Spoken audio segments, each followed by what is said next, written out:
Allora, due considerazioni a carattere così metodologico. Questo seminario affronterà in 10 incontri più una probabile appendice, che comincio ad annunciarvi, un po' più particolare, di cui vi voglio dire qualcosa oggi.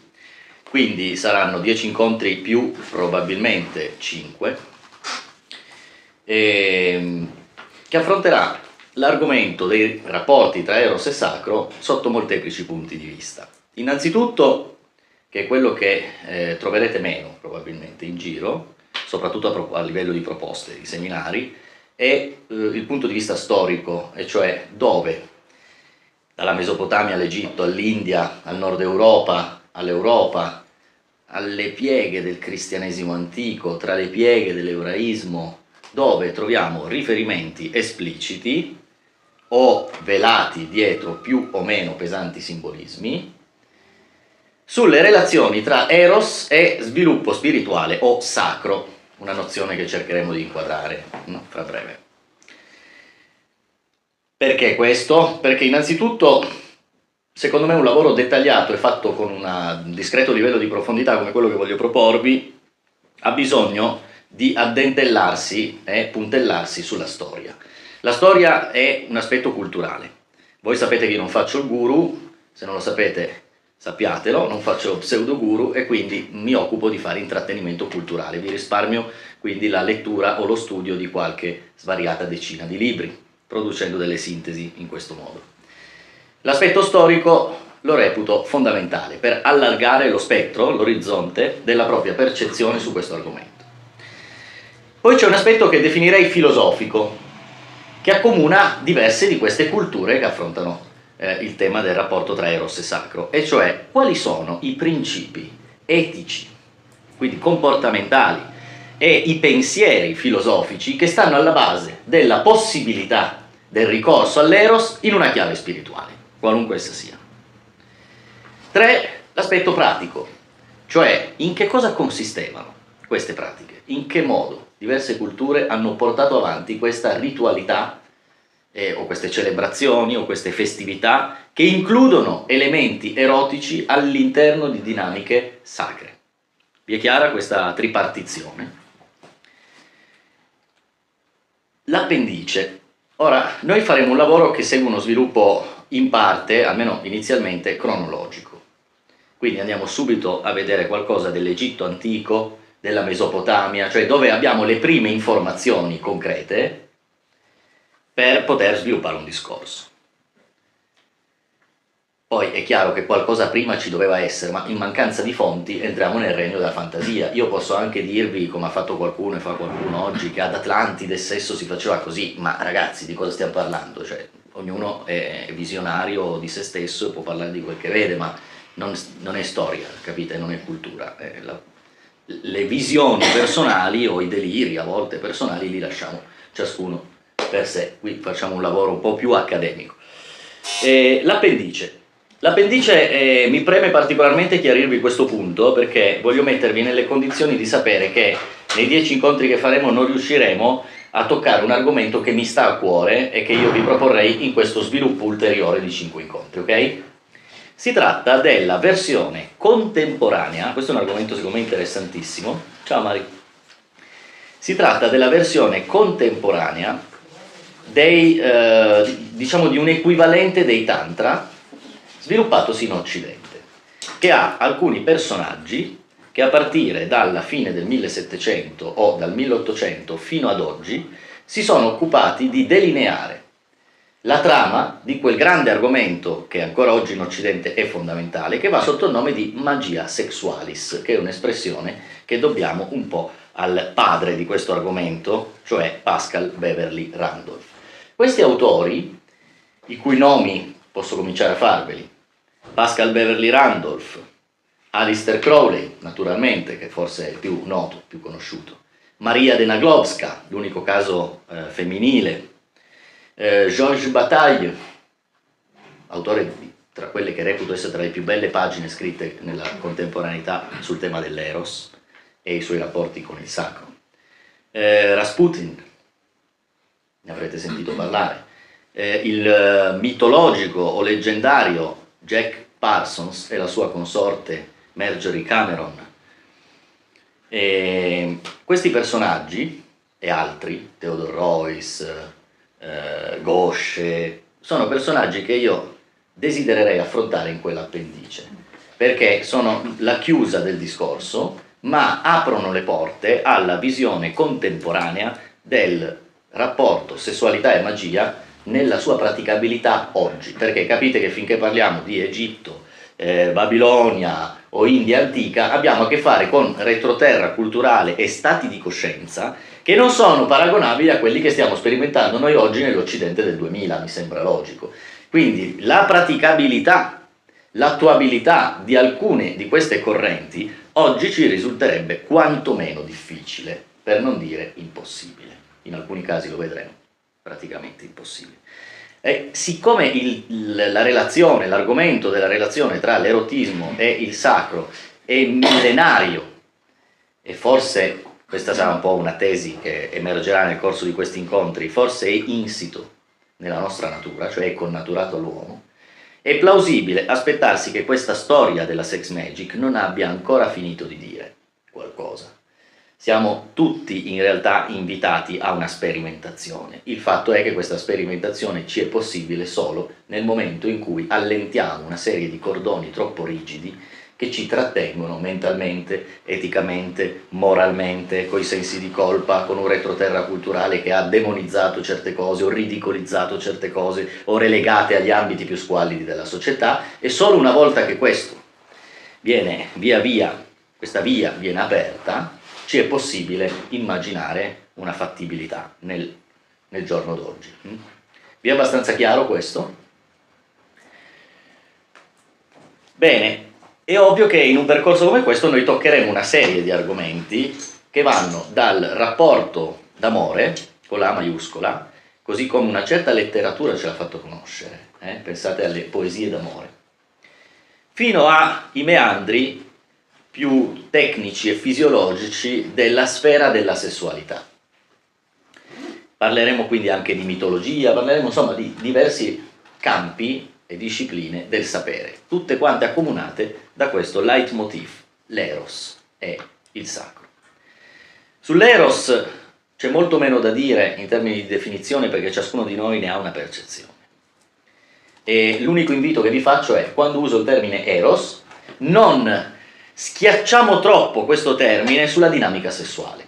Cioè apriamo lo spettro di questa terminologia e proviamo a fare il piccolo salto che riporta eros a tutto il più vasto possibile contesto di attrazioni, repulsioni, sentimenti, fascinazioni e tutto quello che attiva in noi il processo di eccitazione a qualunque livello.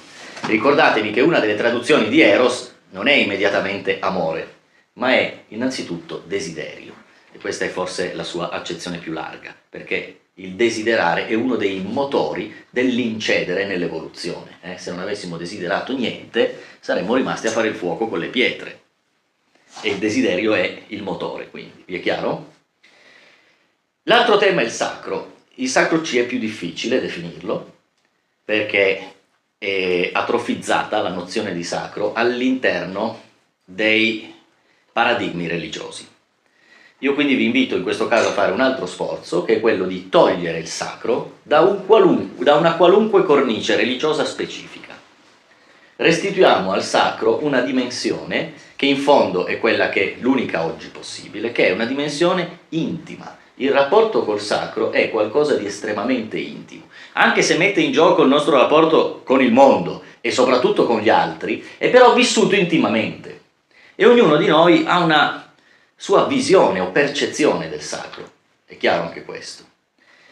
Stupenda trovo la definizione che un grandissimo autore, Rudolf Otto, scritto proprio Otto, il suo cognome, ha dato del sacro, scrivendo questo magistrale libro chiamato Das Heilige, cioè il sacro, libro che probabilmente trovate tradotto integralmente in italiano, o altrimenti potete provare a cercare degli estratti di questo testo anche su internet. Riprende una vecchia definizione che nel mondo antico, nel mondo latino, era stata data al sacro. e cioè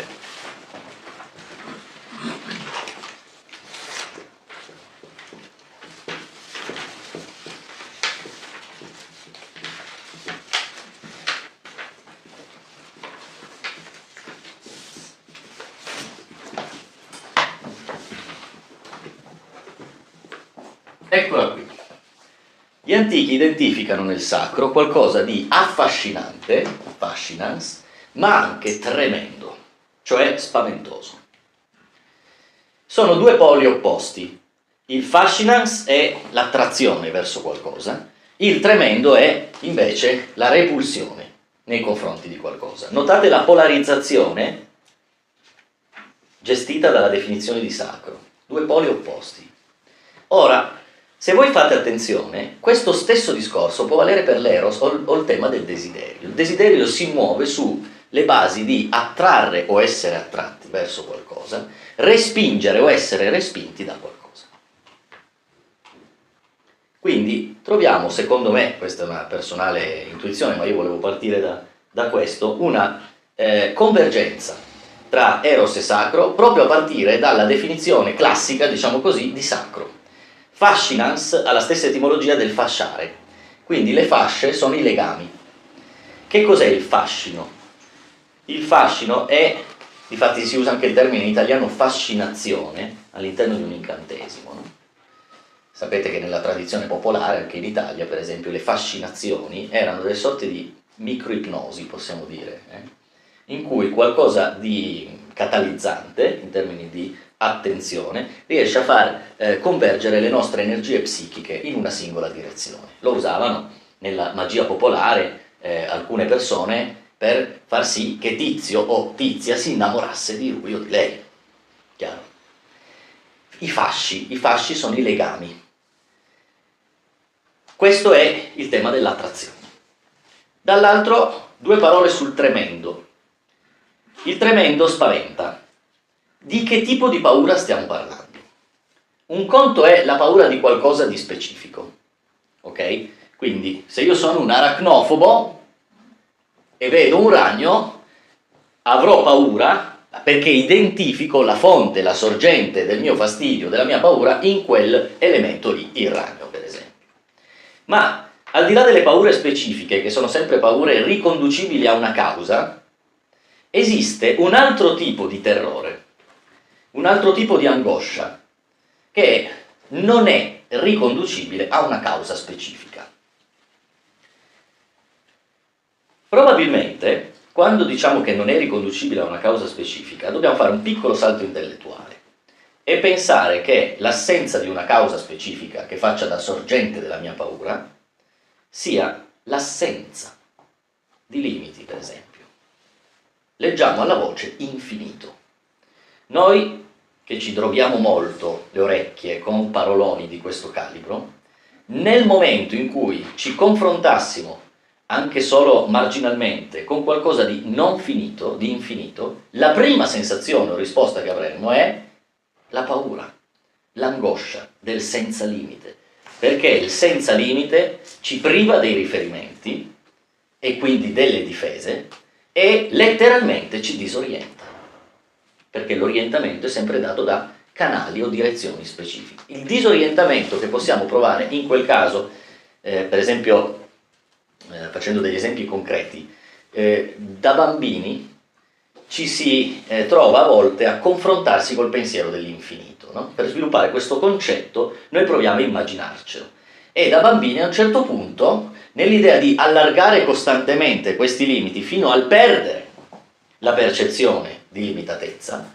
abbiamo o un capogiro oppure la mente deve rifugiarsi in qualcosa di noto perché perdiamo, letteralmente ci perdiamo in quella nozione. Non possiamo contenerla, per definizione. Noi, che siamo finiti e limitati, non possiamo contenere l'infinito e l'illimitato. Abbiamo degli esempi all'interno di Madre Natura in cui ci è possibile questo confronto con l'infinito. Esempio, vi è mai capitato di trovarvi in mare aperto senza la possibilità di vedere la costa, cioè sufficientemente lontani da non avere punti di riferimento di terraferma? Magari cala la notte. Provate a ricordare, a ripescare il ricordo della sensazione della completa privazione di riferimenti, la confusione tra cielo e mare, cioè quindi anche l'assenza di un orizzonte. Che cos'è? Che sensazione dà? Bellissima, sicuramente da un lato, fascina, ma contemporaneamente spaventa, tremendo. Io so di avere un abisso sotto di me, ma anche un abisso sopra di me e il nero intorno a me. E questa assenza di riferimenti nella vastità, nella completa vastità, si chiama esposizione all'assoluto. Quando noi non abbiamo possibilità di rifugio, quando noi siamo massimamente esposti, pensate al caso dell'agorafobia, no? Agora è la piazza aperta. Allora, in quei casi ci sentiamo veramente come se mancasse la terra sotto i piedi. Possiamo avere una sensazione di, si usa la parola panico, che viene dal greco pan, che significa tutto. Il panico ha a che vedere con il perdere l'individualità, il dissolversi della individualità e dell'identità nel tutto. Vi è chiaro? Ora, questi due concetti, oppure pensate anche al cielo stellato, ecco, anche questa è una bellissima metafora dell'apertura e dell'esposizione all'assoluto. Noi abbiamo anche altre espressioni, per esempio se in italiano dico timore reverenziale, che è un'espressione che si usa, il concetto di paura nel timore si unisce a quello della riverenza, che è qualcosa in più del rispetto, naturalmente, include una sorta di afflato votivo nei confronti di qualcuno o di qualcosa. Quindi noi partiamo da questa breve escursione sul sacro per capire che abbiamo a che fare con qualcosa che ci precede, storicamente parlando. Il tema che noi toccheremo in questo seminario, di cui parleremo approfonditamente, è qualcosa di addirittura pre-umano. Che cosa intendo dire? Non c'entrano gli alieni, non c'entrano gli angeli, cose di questo genere. Sto dicendo semplicemente che la coscienza individuata, nel momento in cui si individua, cioè entra in una storicizzazione, fa già parte di questo magma incandescente che chiamiamo amore da un lato e che chiamiamo sacro dall'altro lato. Due lati che sono due facce della stessa medaglia. Non è un caso, evidentemente, che l'umanità intera abbia sviluppato in epoca primitiva qualche forma di ritualità e abbia cominciato a collocare i corpi dei cadaveri in determinate posizioni, cosa che l'animale non fa. E questo segna il passo, la differenza. Il trattamento dei cadaveri è l'indice della precomprensione di un nostro rapporto con il trascendente, cioè con tutto ciò che va al di là della nostra finitudine, della nostra limitatezza. È il rapporto con l'oltre, con la O maiuscola. C'è un oltre dopo, ma c'è anche un oltre prima. Ricordatevi, sapete che a volte si racconta la storiella delle 3 domande della filosofia, no? Da dove vengo? Dove vado? Chi sono? Queste 3 domande irrisolte e che hanno indotto poi in realtà la ricerca di ogni genere, spirituale, scientifica. La domanda che ha precedenza ontologica, cioè che è più urgente filosoficamente parlando, è da dove vengo e non dove vado. Dove vado è la domanda che ci porremmo noi oggi, occidentali di questi anni, o di qualche secolo fa, perché siamo già fortemente storicizzati, cioè siamo già inseriti in una memoria, una trama che ha una memoria ben precisa del prima che studiamo sui libri di storia e di un dopo che possiamo immaginare, precognizzare, fantasticare, intuire o qualunque cosa possibile. Va bene. Ma la vera urgenza ontologica è da dove vengo? Siccome il mondo c'è già, siccome l'uomo cresce in un sistema natura che è già presente, la prima domanda è: ma da dove è scaturito tutto questo?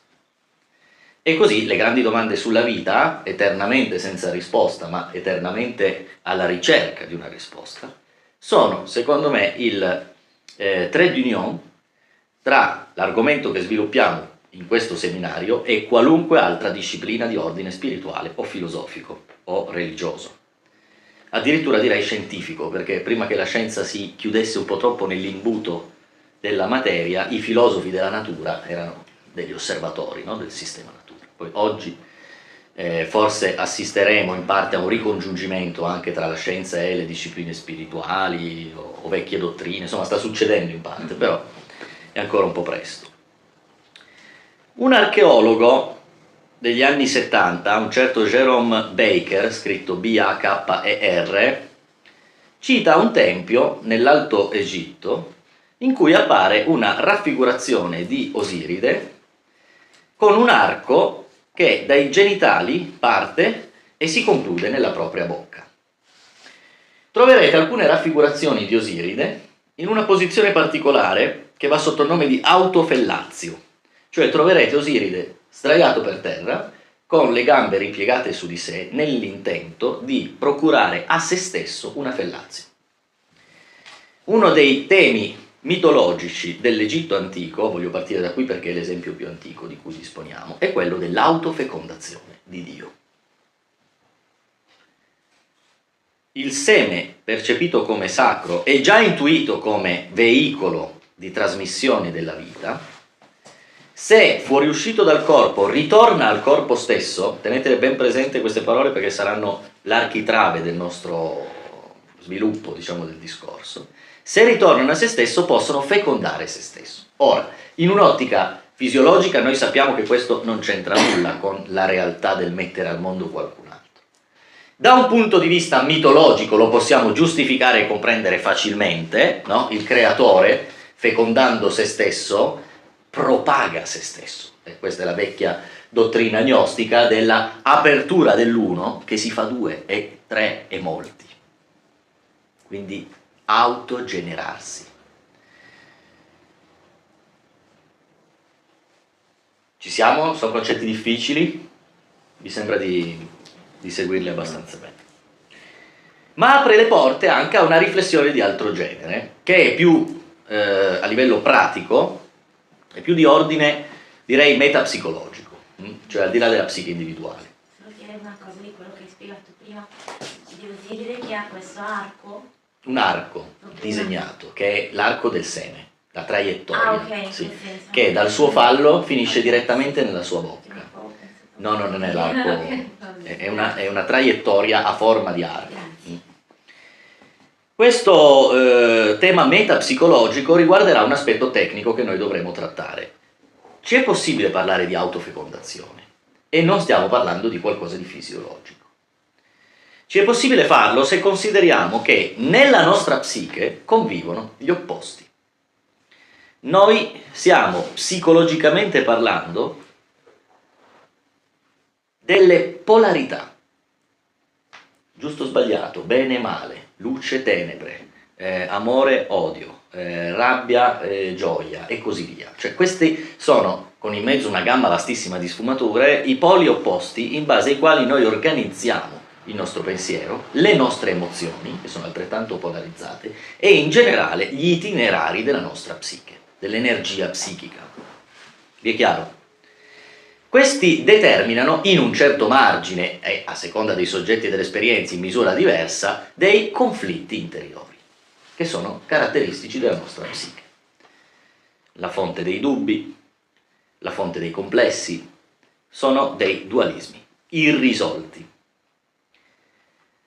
La grande vicenda della spiritualità è solitamente rappresentabile in termini simbolici come il tentativo di riunificare gli opposti, sempre. Il tentativo di rendere il due un uno ed eventualmente sfumare quest'uno nello zero, come insegna una certa mistica. Pensiamo a questi due opposti, che normalmente sono in conflitto dentro la nostra psiche, come due opposti che, in quanto opposti, possono amarsi, non solo confliggere. Gli unici modi in cui due poli opposti possono comportarsi l'uno nei confronti dell'altro è o il conflitto o l'amore. Marte e Venere, diremmo in termini planetari, cioè o guerreggiano e quindi amplificano l'energia del conflitto, oppure si attraggono, si uniscono e quindi generano un'unità superiore o di ordine diverso. Nella nostra psiche ci è possibile quello che gli antichi greci chiamavano hieros gamos o matrimonio sacro. Unire una parte di noi con un'altra parte di noi. Una parte di noi che è in luce cioè di cui siamo più o meno consapevoli, o possiamo essere più o meno consapevoli, con una parte di noi che è in ombra, di cui normalmente non siamo consapevoli. Se oggi usassimo anche termini più specifici come conscio-inconscio, che non è una terminologia che appartiene al mondo antico, non saremmo lontani.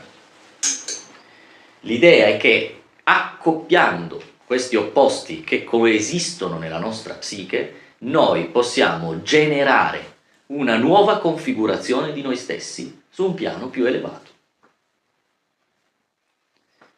Noi possiamo elevarci nel senso di nascere una seconda volta interiormente. Questo è il tema dell'iniziazione o rigenerazione. Si parla di rigenerazione, cioè una nuova genesi, una nuova nascita. Per fare questo devo sposare, cioè unire. Quindi, domanda retorica, tutti i percorsi falsamente spirituali, pseudo-spirituali, che invitano a dividere e a escludere, anziché a unire gli opposti, dove ci porterebbero? In termini di realizzazione spirituale. La domanda è retorica perché ovviamente ci porterebbero lontano da qualunque realizzazione spirituale. Questo intendo chiarirlo bene in questa premessa perché a un certo punto nella storia entra a gamba tesa la formula alchemica, diciamo così, della separatio, anziché della unio.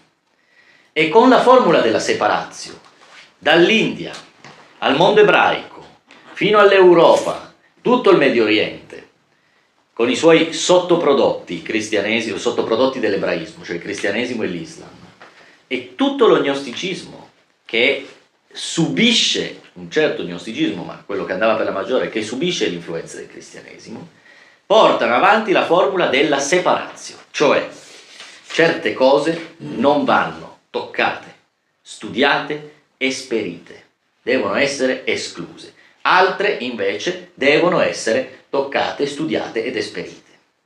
In questo modo, io uso sempre l'esempio molto stupido e demente dell'andare in palestra ad allenare un braccio solo. Divento forzuto dalla destra e rachitico dalla sinistra. Questo è sbilanciamento in termini spirituali. Naturalmente, la speculazione filosofica sulla formula della separatio è quella che ha prodotto i maggiori danni nella storia della psiche umana. Il bene e il male, la luce e le tenebre, intesi come escludentesi reciprocamente, giusto, sbagliato, puro, impuro, e così via, bello, brutto. Su queste basi, l'itinerario della storia, soprattutto del Medio Oriente e dell'Occidente, ha costruito intere scale di valori. E da quei valori anche chi come noi crede, non è detto che voi lo crediate, però anche chi tra noi in Occidente crede di essere fuori da queste gabbie, non lo è veramente. Dovrà comunque fare un lavoro, lento, lungo e difficile, pieno di pericoli da un lato e di spine da un altro. È il lavoro di sutura della ferita, cioè dello strappo che la morale ha compiuto nell'animo umano. È stata questa mannaia ad abbattersi sulla storia, nella cesura tra bene e male, ad aver provocato i danni maggiori. La cura contro i danni fatti dalla morale è letteralmente il simbolo. Il linguaggio simbolico, lo dice la parola, sun vuol dire con, dal sanscrito sam, ballein vuol dire gettare o mettere, quindi sun, ballein è il mettere insieme o riunire. Il linguaggio simbolico è un ottimo metodo oggi per noi che viviamo nel verbale per suturare questo strappo e questa ferita causata dai danni della morale. Ma è un percorso difficile.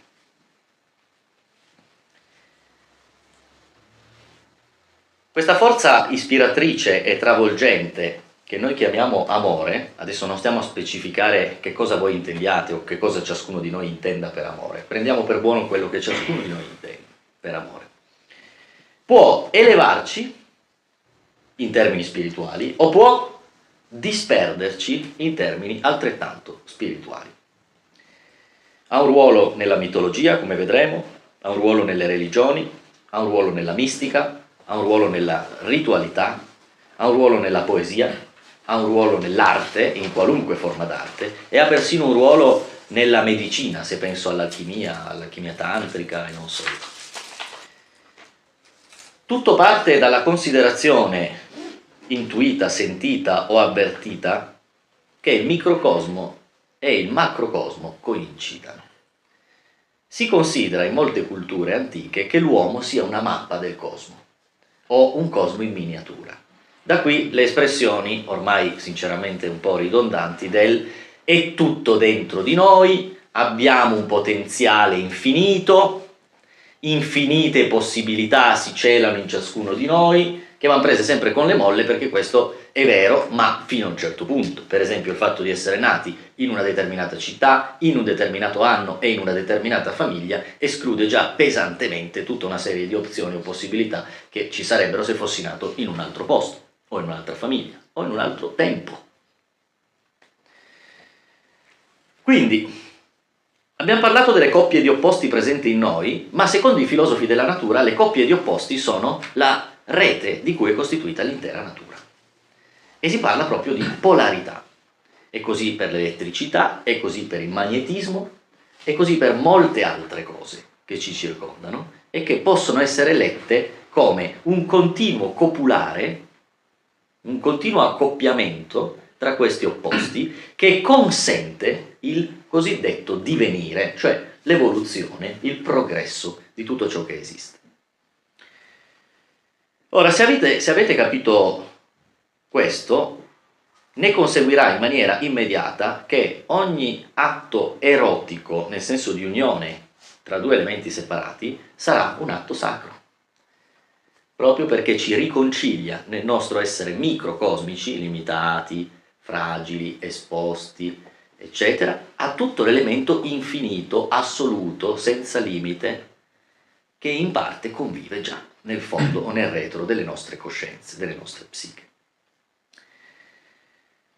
Dunque, il rapporto iniziale che possiamo porre parlando di Eros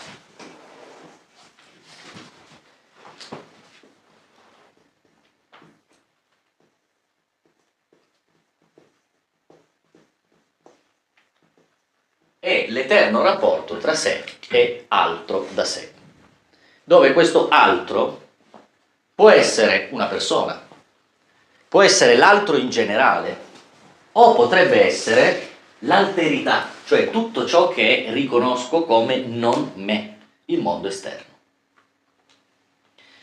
Decisivo capire che Eros è la sinapsi che collega il sé con l'altro da sé, perché questo induce in noi la necessità di andare verso altro.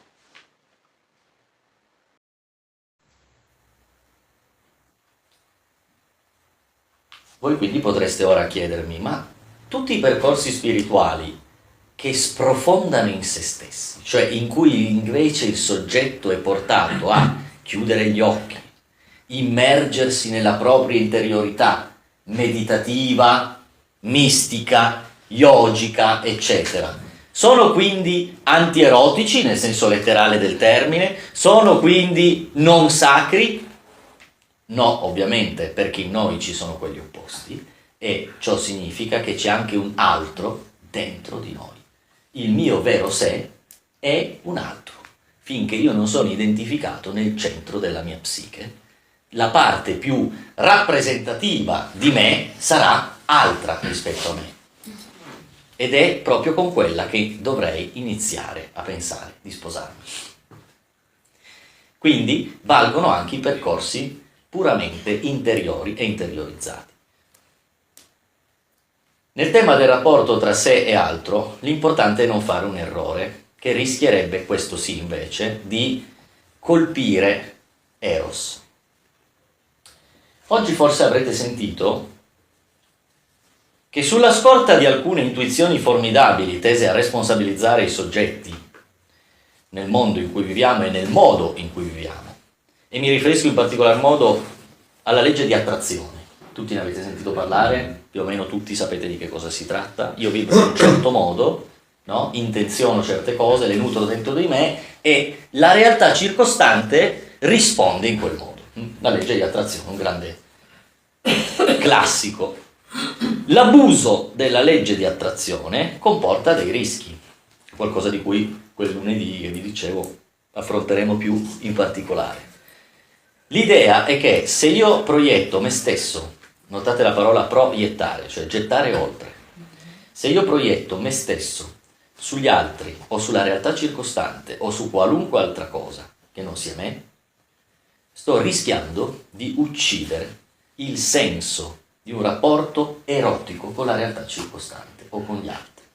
Quello che devo tenere presente è che l'unione è possibile se l'altra parte, qualunque essa sia, mi è maledettamente estranea ed è categoricamente non me, non una mia emanazione, non una mia proiezione, non qualcosa in cui alla fine della fiera ci sia io. L'io nei confronti dell'altro deve farsi da parte. Solo così lo può accogliere in senso erotico e quindi sacro.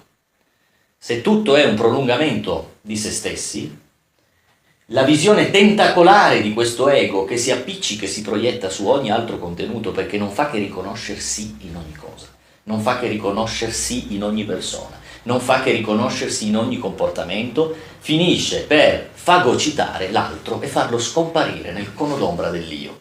Vi è chiaro questo concetto? Più o meno?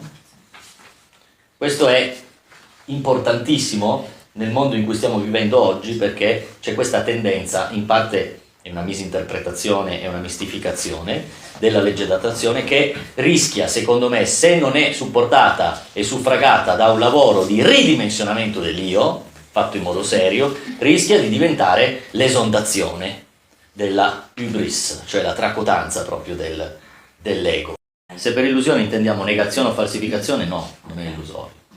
Se per illusione però intendiamo un determinato stato di coscienza, che in fondo, sulla scorta di quello che tu hai chiamato il mentale, che mi sembra di aver colto che sia vicino a quella esondazione dell'io di cui parlavo, che è un po' l'autopercezione, in quel senso. che include pensieri, emozioni tuoi, no? Ecco, se in questa dimensione del mentale non viene riconosciuto lo scarto, il margine di differenza tra dove finisce la psiche del soggetto e dove inizia ciò che non è quel soggetto, allora ci sono dei rischi, chiamiamoli di colonizzazione o di appropriazione indebita, che la coscienza individuale farebbe di qualcosa di estraneo. Questo è un argomento a cui io tengo molto, perché su questa appropriazione indebita, chiamiamola così, o questa colonizzazione della percezione dell'io dentro una realtà estranea, su queste basi rischiamo di minare proprio alle fondamenta lo sviluppo dell'eros sacro, cioè di un rapporto con la realtà esterna in cui io accolgo il non io, cioè ciò che veramente non è me. Devo farmi penetrare dallo sconosciuto, l'estraneo, l'incomprensibile, l'ignoto, tutto ciò in cui io non ho un elemento di riferimento che possa ricondurre a qualcosa che so, di me o della vita. Ricordate ad esempio, non so se avete sentito nominare Meister Eckhart, cioè, grande statura di mistico. Lui è famoso per una storiella interessante che è chiamata La visione dell'occhio legno. E gli capita, siccome lui è in fondo con la sua attitudine mistica, coltiva quel silenzio che tende a spegnere il vociare disturbante del pensiero razionale, eccetera. A un certo punto lui si trova a contemplare, non ricordo se un tronco o un asse, comunque un pezzo di legno, e ha una percezione, da cui poi deriva appunto un suo scritto, in cui perde a un certo punto l'identità individuale e dice: non so più dove inizia il pezzo di legno e dove finisce il mio occhio o sguardo.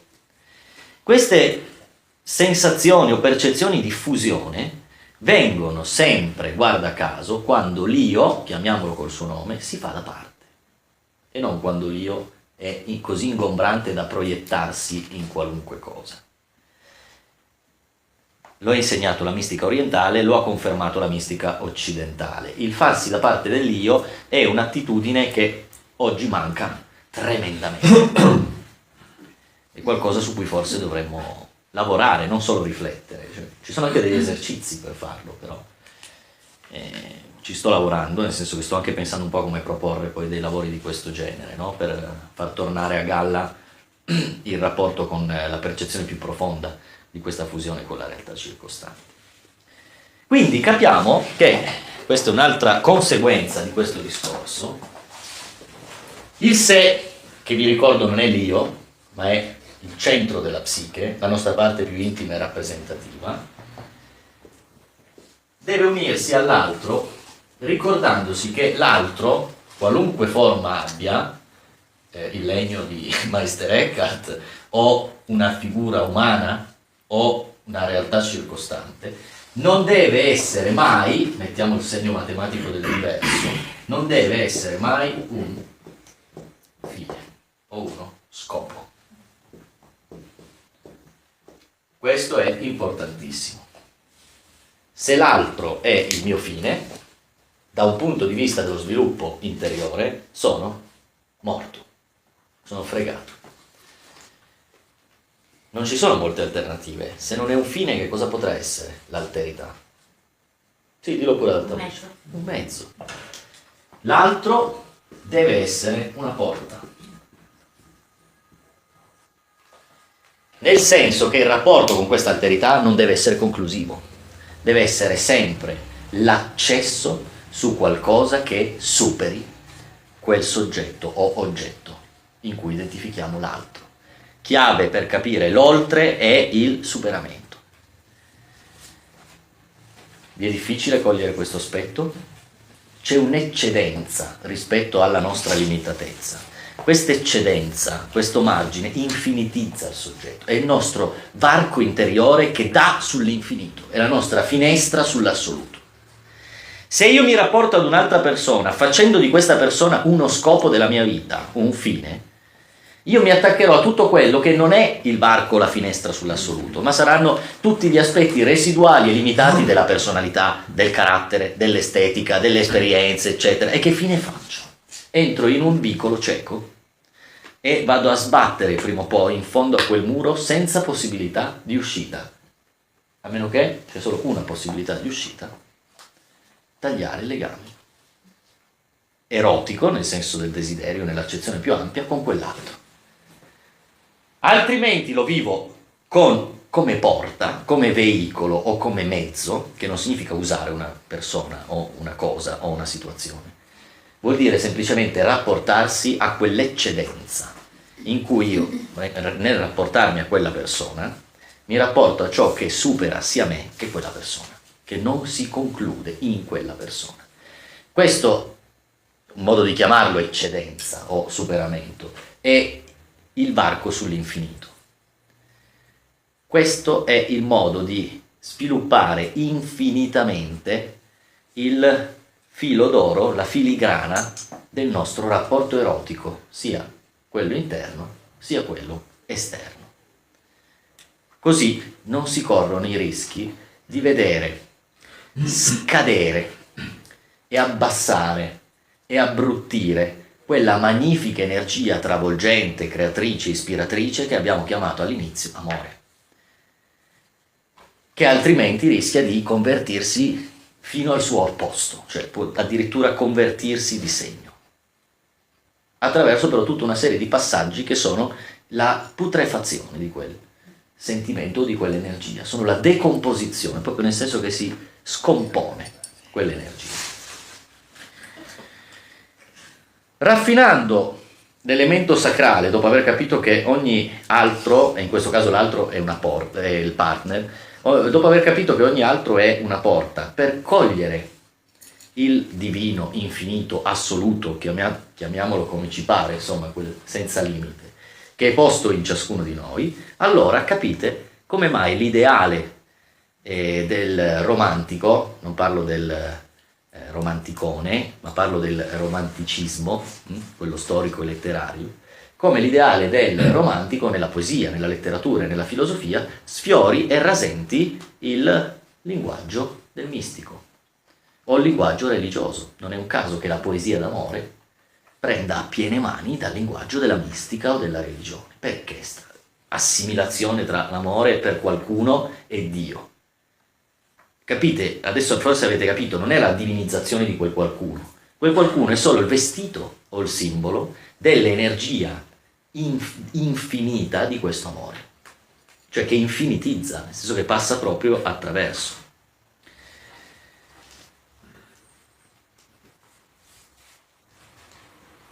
Ora, quando vedremo alcuni dettagli tecnici, scopriremo che l'unione tra due persone,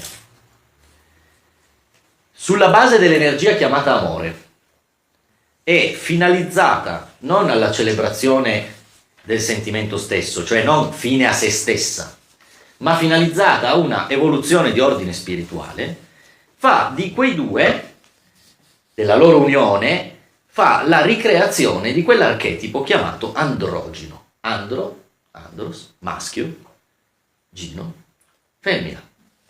L'androgino, il maschio-femmina, è l'umano con la U maiuscola. La ricreazione dell'androgino, vi faccio anche notare che se simbolo vuol dire mettere insieme, l'androgino è un perfetto simbolo per rappresentare i simboli, cioè la natura del simbolo è rappresentata dall'androgino, è il simbolo del simbolo, se mi consentite questa espressione, un po' tautologica però. Questa è la ricreazione è l'edificazione dell'uomo Dio, cioè quando tutti i percorsi iniziatici o spirituali ci parlano dell'uomo Dio, non intendono che uno debba per partito preso infilarsi una nuova credenza nel cervello. Prima credevo in un Dio trascendente e in un uomo piccolo, fragile, debole, storto, adesso credo che io sono Dio e va bene. No, non è una sostituzione operata a livello di credo intellettuale. Stiamo parlando di un'edificazione nel senso di un percorso. E questo percorso è la graduale scoperta di quell'infinito varco di cui parlavamo prima e il suo esercizio o la sua applicazione nel mondo. Questa realizza in carne ed ossa alcune delle frasi più memorabili del contesto religioso. Per esempio, quando si parla nell'Antico Testamento in Genesi della creazione dell'uomo da parte di Dio e si dice egli lo fece a sua immagine e somiglianza. Maschio femmina egli lo creò. Maschio femmina egli lo creò, androgeno, e lo fece a sua immagine e somiglianza, cioè non finito, nel senso che include la potenza del creatore. La risoluzione dei conflitti di cui parlavamo prima, quelli interiori, e l'unione quindi tra il conscio o l'inconscio, il conscio ed inconscio, genera come risultato, vi sto parlando dell'autofecondazione di cui parlavamo prima, genera come risultato una nuova nascita, vi dicevo, di se stessi in una nuova formulazione, su un nuovo piano. Si può dire che una volta che questo processo avviene non sia definitivo. A sua volta questo bambino crescerà, diventerà adulto, si svilupperà, invecchierà e sarà pronto a essere sostituito da una nuova formulazione di sé. In teoria questa storia è senza fine. Vi ricordate come funziona la mitologia di qualunque cultura? C'è un vecchio dio che poi viene spodestato da un dio più giovane, no? Che di solito la mitologia va avanti per sostituzioni e per detronizzazioni del vecchio re o del vecchio dio. Anche noi abbiamo una nostra mitologia interiore. Chi fa percorsi di questo genere sa, in realtà capita anche nella vita ordinaria, pensando solo con le nostre esperienze a come ero 10 anni fa. Sul trono della coscienza non siede la stessa persona di 10 anni fa, si spera. Abbiamo una nostra mitologia interiore. A maggior ragione chi fa percorsi di questo genere deve rendersi disponibile a uccidere una vecchia formulazione di sé e sostituirla con una nuova configurazione di sé. Queste detronizzazioni e sostituzioni della coscienza si chiamano, in una parola, progresso o evoluzione interiore. Quindi, quando si rappresenta simbolicamente l'autorealizzazione di questo bambino interiore, di questo figlio interiore, si sono trovate in varie culture espressioni di questo tipo. Io ora vi farò una lista delle espressioni che designano in varie culture il frutto dell'unione dei conflitti interiori, cioè il frutto degli opposti uniti. Soma, e per soma non intendo il greco corpo, ma il soma dell'India antica, che era una sorta di bevanda sacra, un nettare di cui andavano matti gli dei. Soma. Amrta, più noto come Amrita. Amrta vuol dire letteralmente immortalità, e anche questo termine viene dal sanscrito, dall'India. Embrione d'oro, altro termine che condividono sia la Cina che l'India. Seme dell'illuminazione. Quintessenza, termine alchemico. Perla misteriosa, termine cinese. Genio della lampada, in una metafora mediorientale. Tesoro nascosto in tutte le fiabe. Oro potabile e pietra filosofale nell'alchimia. Uovo d'oro in India, uovo d'argento in Grecia. Acqua della vita nei Vangeli. Seme adamantino nella mistica ebraica. Bimbo dell'abisso nella cultura esoterica di Telema.